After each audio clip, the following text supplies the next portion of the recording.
Hello you guys, I'm Breezy. Some of you guys might know me as BJ. I'm here with Yummy Extensions today to show you all how to measure for a wig unit. Wigs are becoming very popular, and as we all know, the measurements can be insane. Like, what is the circumference and what is the average size, right? So I'm gonna show you that right now. The number one measurement that you need is called the circumference. That's gonna be the circle all the way around your head from one point to another. This is how you take that measurement. You're going to start off at the center of your forehead, and you want to place it either at your hairline or slightly below. What I suggest is, if you know that you like to pull your wig down a little bit further, go ahead and position that where you would want your wig to sit. Go behind the ear, around the nape, and you're back to the front. This girl here is a 19. The average circumference is a 22. The second most important measurement is going to be front to back, or front to nape rather. In that same position where you want your wig to stop, you're going to place the beginning of the measuring tape. Make sure your hair is in a flat style. I chose to do 2 ponytails so that I can get the flattest possible. I think it's very beneficial to go ahead and take these measurements while your hair is braided back into the cornrows that you're going to use under your wig. Her measurement is a 12.5. The average is a 13. The third most important measurement is temple to temple. That's going to ensure that your wig is fitting around your edges. You're going to go from one temple to the next. You'll have to use your imagination on the left side. I'm going to turn her around. Her temple measurement is a 14. Now, it gets tricky. Nape of the neck. So, personally, I take this measurement.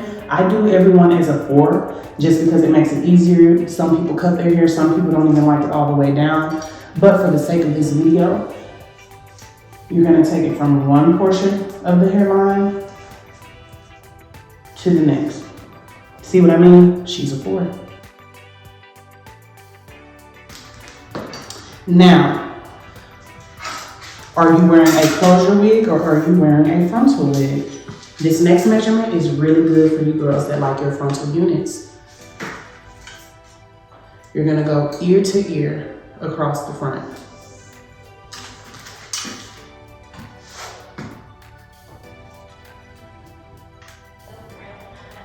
Hers is a 9.5. I'm used to the smallest being more so like a 10, but this is a mannequin. Here's a tip for you glueless wig makers if you're doing this at home.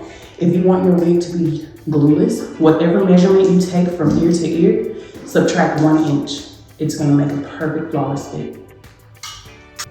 Okay, you guys, this next measurement is very, very crucial. So, have you ever noticed that some of us might have a slight cone head, some of us might have a slight flat head? If you do not take this measurement correctly, you risk the wig falling over your ears, and no one wants a wig that is sitting over their ears. But in retrospect, do you want your wig sitting so far above to where all of your edges are out? No, so you do have to pay attention to this measurement. What you're gonna do is start at the very top of the ear, come across the top now, and come down. Her measurement is 11.5.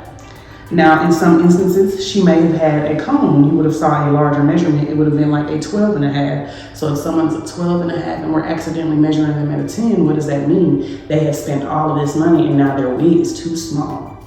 You really have to pay attention to that measurement. To run back through your measurements, starting with the most important measurements, we did circumference. That's all the way around your head from one point to the next. We did front to nape. That's going to determine how long your wig goes back. We did the nape of the neck. That's going to cover this region. We did frontal measurement. We did temple to temple, and we did ear to ear across the top. If you guys get these measurements right, you are sure to be able to make yourself a wig at home, or you can send your measurements into a wig maker like me and get it made custom. Again, this has been Breezy, better known as BJ.